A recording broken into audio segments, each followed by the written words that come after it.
Welcome to the ASTRALX Deep Dive, illuminating your path. I'm Lineria Celine, your intuitive guide. And I'm Solarian Zephyr, your Cosmic Strategist. We bridge celestial wisdom, Unlock your modern path. Discover guiding starlight insights. explore powerful cosmic energies. So, how do planetary transits shape your story today? Well, today, we're really plunging deep, aren't we? Looking at the unique cosmic blueprint that's unfolding for you in 2025. Right. Specifically, if you've got that Scorpio Sun and Virgo Rising combination. Exactly. And we've been digging into quite a bit of source material. It paints a really vivid, almost intense picture of the energetic landscape for you next year. It sounds like it, like getting a very detailed map for a journey that's, well, powerful, but maybe a bit mysterious. That's a great way to put it, yeah. And this deep dive is all about helping you understand that terrain, your specific terrain. Okay, so the source material, does it give this energy blend a name, an archetype? It does. And it's pretty striking. It calls you the Forensic Alchemist Analyst of the Abyss, Architect of Regenerative Truth. Wow, the Forensic Alchemist. Okay, that's not your everyday astrology term. It sounds like someone really skilled, precise, but working in those deep, maybe hidden places. Precisely. Operating in the abyss, like you said, but with that analytical edge. So our mission today is really to unpack that, to explore how the big cosmic forces in 2025 are going to light up this specific path for you. All right, let's get into the tools of this Forensic Alchemist then. What are the core parts, according to the source? How does it break down this energy? Well, it sees your main placements as the alchemist's instruments, essentially. Your Virgo Rising. That's described as the silver scalpel. The scalpel, yeah, that clicks for Virgo. Precision, analysis, finding those tiny details, the flaws. Exactly. And the source really emphasizes this. It's a scalpel, attuned to subtle fractures, it says. It can dissect illusions with mercurial precision. So it's that part of you that just knows when something's off, even slightly. You probably feel it physically too, right? That nervous system connection. Mm-hmm. And the Scorpio Sun, your core identity. That's the obsidian surgeon. This is the deep diver. The part that navigates psychic catacombs isn't afraid of the dark stuff, the uncomfortable truths. It has this power to excise toxic roots, really get in there, confront what's buried, and ultimately resurrect life from shadow. It's your core intensity, your power source. Okay, so you've got the precise scalpel and the deep diving surgeon. How do they work together in 2025, according to the source? Is there a synergy? A powerful one, yes. The source suggests that in 2025, the scalpel, your Virgo Rising, becomes the surgeon's, sacred tool. So the analysis isn't just for analysis' sake. Right. It's not just finding flaws, that sharp Virgo focus, that ability to diagnose. It's put in service of the deep transformative work of your Scorpio Sun. You're using that scalpel for, well, profound alchemical operations on reality itself. Okay, that framework makes sense. The alchemists with their tools. Now, the context. 2025 itself, the source calls it a subterranean laboratory. What major planetary forces are mixing in there? Good question. There are some big players. First, we absolutely have to talk about Pluto moving through Aquarius. For you, this is huge because it's activating your ninth house. Pluto, transformation, power in Aquarius, systems, the collective revolution, hitting the ninth house of truth, belief systems, higher knowledge. Wow, okay. The source gives this transit a name too, right? It does. The dogma autopsy. The dogma autopsy, that paints a picture, like dissecting old beliefs. Exactly that. Pluto's death and rebirth energy applied right to those ninth house structures. It's looking at outdated philosophies, academic hierarchies, cultural illusions. Basically, any core truth or belief system you rely on, it's going under Pluto's microscope. Intense. So your natural Scorpio instinct to dig deep is kind of weaponized here, aimed at your own worldview, challenging maybe what you've always accepted as true. Precisely. Your penetrating insight gets focused on revolutionizing your own beliefs, maybe even pushing back against established norms. It's about radical honesty, starting with yourself. And the source mentioned something, quantum, entangled revelation. Ah, yes. This is fascinating. The idea here is that your personal breakthroughs, your shifts in understanding truth, they don't just happen internally in isolation. Okay. They instantly, subtly ripple outwards. They reconfigure the larger paradigms you're part of. So your inner dogma autopsy actually affects the collective field. Whoa, so me figuring out a limiting belief isn't just personal growth, it's like a tiny earthquake in the collective mind. That's a lot of responsibility, maybe. It is, but also incredibly empowering, right? It shows how interconnected everything is. Your personal truth work contributes to dismantling bigger, outdated structures. Okay, I get that. What's next in the subterranean laboratory? Next up, Neptune in Aries. This is happening in your 8th house. Neptune. Illusion, dissolution, spirituality, and fiery initiating Aries in the 8th house of transformation. Shared resources, intimacy, power dynamics. That sounds like a volatile mix. What's the source call this one? The power baptism. Think Neptune's water dissolving things, but with Aries fire and urgency right in that deep 8th house territory. It's described as dissolving toxic taboos and financial fears with warrior urgency. So like a cleansing fire for old power issues. Exactly. It's pushing you to confront and really burn away old wounds around control, vulnerability, maybe shared money stuff. The source poses a very direct question here. What inherited power dynamics must you incinerate? Incinerate, that word again, very Scorpio. But with that Aries directness, getting rid of hidden power plays, unspoken rules, those deep fears. Yes. Bringing Aries, let's deal with this NOW energy, to areas often shrouded in secrecy, or maybe Neptunian confusion. And this one also has a quantum concept tied to it. Another one, okay. Wave-particle duality. Like in physics, light being both a wave and a particle. How does that apply here? The source uses it as an analogy for how you show up in the world, especially regarding power. Are you the curated competence of the Virgo particle, polished, analytical, maybe a bit controlled? Right, the presentable version. Or are you embodying the sovereign ferocity of the Aries wave, that raw, untamed, powerful energy that lies beneath? This transit really forces you to look at that duality. Which are you projecting? Which feels more authentic? That really hits on that potential inner conflict, doesn't it? The Virgo need for order versus the deep Scorpio power that isn't always neat and tidy. It absolutely does. It's a cosmic nudge towards integrating those sides, showing up more authentically in your power. Okay, next. Jupiter. Planet of expansion, luck, opportunity. It's moving through Gemini. Gemini, communication, duality. Right, and for you, Jupiter starts 2025 in your 7th house of partnerships, one-on-one relationships. Then after May 25th, it shifts into your 8th house. So expanding connections first, then taking that expansion into the deeper 8th house territory. Exactly. The source calls this whole movement the resonant dissection. Initially in the 7th, expect more connections, conversations, maybe opportunities through partners. But when Jupiter hits the 8th... It brings that chatty Gemini energy into intimacy, shared finances, psychology. Precisely. It's about expanding your understanding and communication within those deeper realms. And the source makes a really interesting point here. It says your silence becomes strategic eloquence. Whoa, wait. In Gemini territory, known for communication, silence is key. That sounds very Scorpio. Doesn't it? It suggests using your Virgo discernment and Scorpio depth to know when to speak and when not to speak in these intimate, powerful contexts, making your words or your chosen silence incredibly impactful. Strategic. Using communication or the lack of it like a precision tool. Okay, one more major player. Yes. Saturn retrograde in Pisces. This is happening in your 4th house. Saturn. Structure lessons, reality checks in watery, boundary-blurring Pisces. In the 4th, the house of home, roots, foundations, family, emotions. It's described as a time of intense karmic excavation. Saturn here really forces you to look at and restructure those deep emotional patterns, maybe family stuff, ancestral wounds, your very foundations. Getting serious about the inner world. Very serious. The source is quite direct. It says the call is to heal father wounds, to claim your psychic throne. Wow. Connecting that deep foundational work directly to your personal power and intuition, like you need solid ground to stand on before you can really wield your gifts. That seems to be the message. This foundational work is key. Yeah. So how does all this intense energy actually feel? Not just mentally, but physically. The source gets into somatic astrology here. The body as the living laboratory. I love this part. It makes it so much more tangible. So where might you, with this Scorpio Sun Virgo Rising, feel these shifts? Okay, for your Virgo rising, the source points to the digestive tract, hands, and solar plexus. That makes sense, right? Nervous stomach, busy hands. Totally. Gut feelings, maybe literally, or that fidgety energy when analyzing. Exactly. Sensations like gut flutters during analysis or noticing those precise finger movements when focused. The source suggests simple things like ginger tea for the digestion, finger stretches for the hands. Very practical. Very Virgo. And the Scorpio Sun, where does that core intensity land? Primarily in the pelvis, sacrum, and root chakra, the body's power center. You might feel heat during truth-telling, like a surge, or maybe lower back tension, potentially from holding back power. That deep, primal energy zone and the suggestion. Grounding with obsidian at the sacrum, using a grounding stone right on that spot to help integrate or manage that intensity. Okay.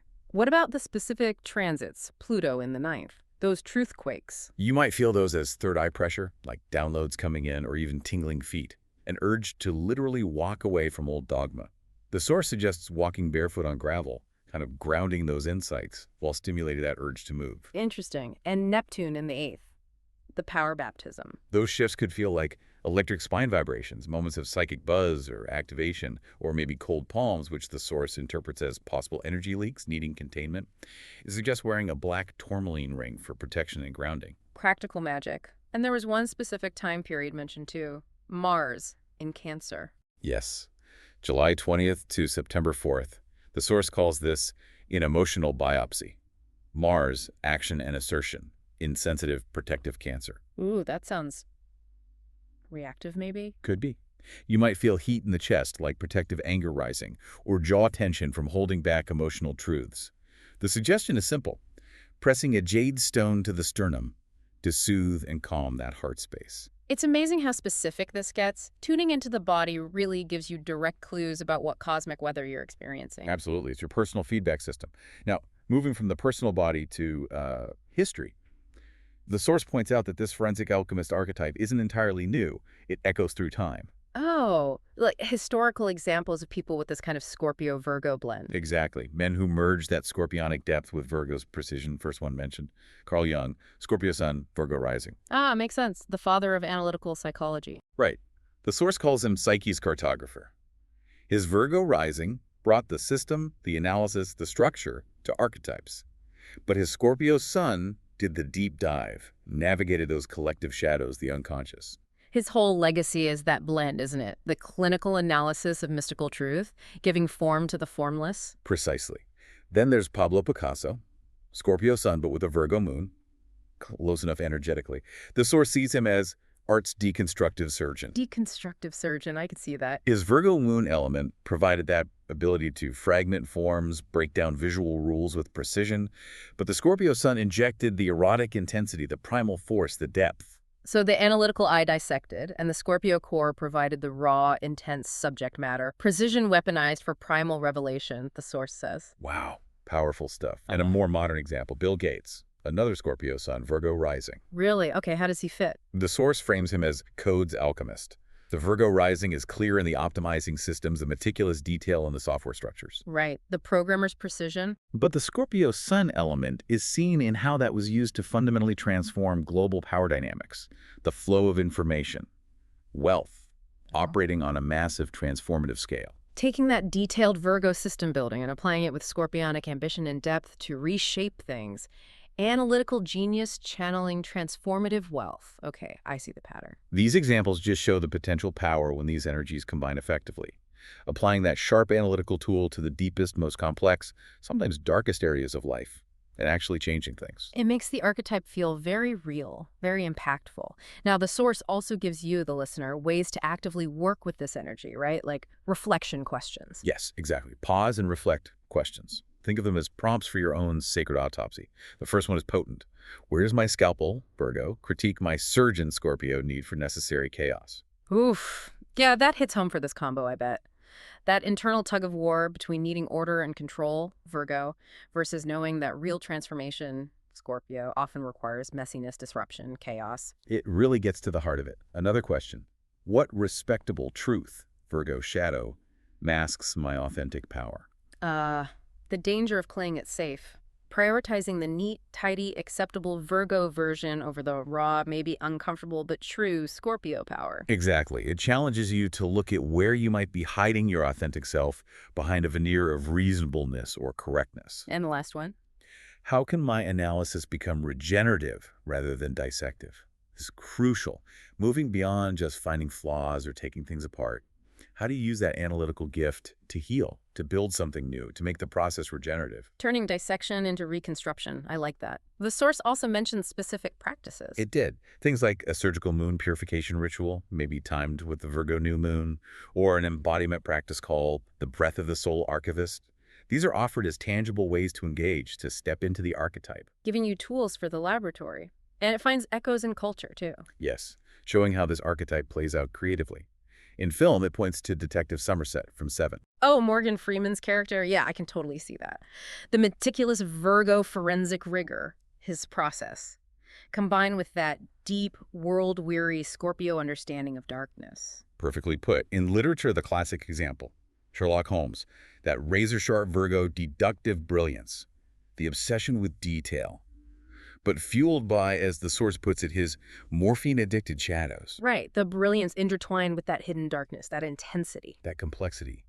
In music, Trent Reznor's song Hurt, the source highlights the Virgoan sonic precision, meticulous sound design, the layers used to dissect intense scorpionic despair. An emotional autopsy through sound, chillingly accurate. And in art, Damien Hirst's work, particularly the anatomical exhibits. You see the Virgo clinical presentation, sterile, detached, housing these intense Scorpio mortality obsessions, confronting us with death, decay, the body. That contrast is so stark, the clinical presentation of the visceral scorpionic themes. It really embodies that tension. Yeah, these examples just show how this energy blend can create really powerful, challenging, revealing work. So looking ahead to 2025, the source doesn't just describe the energy, it outlines potential paths. 3 timelines in the morgue. That sounds dramatic. It is dramatic, but it fits the Forensic Alchemist theme, right?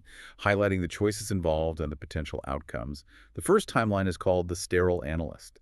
This represents the shadow side of Virgo dominating. What does that look like in practice? Getting lost in criticism, prioritizing data over feeling, analysis over soul, becoming emotionally cut off, the outcome.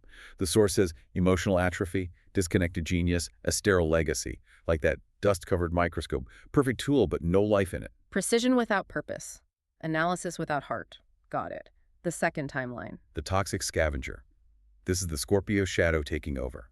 Hoarding secrets, maybe weaponizing insights, manipulating others with knowledge, operating from fear or a need for control. And the outcome there. Isolated power, corrosive relationships, and importantly, untapped healing gifts. The potential for good is wasted. The image is a locked vault of poisoned artifacts, power contained, but toxic and unused constructively. Okay, so those are the pitfalls. What's the integrated path? That's timeline 3. The Forensic Alchemist, fully realized. This is about using your unique skills to revolutionize beliefs, yes, but also transform power dynamics with vulnerability, with integrity, building things where truth actually becomes medicine. This is the scalpel and surgeon working in sync for healing. What's the outcome here? Healing fractured systems, becoming a beacon where shadow work births societal renewal. The resonance here is amazing. A hospital where autopsies yield resurrection formulas. Wow. Turning the deep look at what's broken into the formula for rebirth. That's powerful. It really is. It's about using that analytical depth, not just to understand darkness, but to actively bring healing and regeneration from it.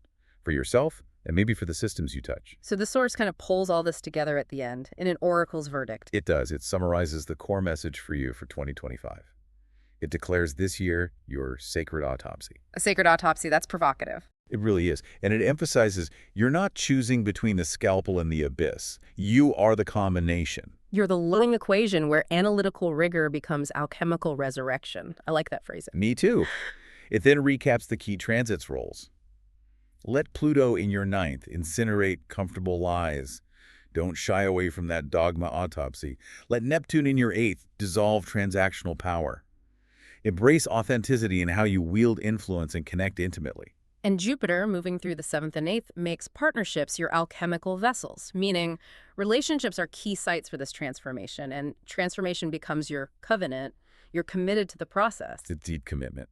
And then the source offers this powerful, decree, an embodiment statement. It suggests touching your third eye, feeling obsidian, and speaking these words. Okay, what are they? My blade carves light from decay. My eye sees cancer and cure as one circuit. I archive souls to resurrect truth. Chills. That really captures the whole essence, doesn't it? Seeing the healing within the wound, the light in the dark, using analysis to bring forth truth. It encapsulates the Forensic Alchemist perfectly. Yeah. Finding light in decay, seeing the unity in opposites, archiving the deep stuff to resurrect what's true.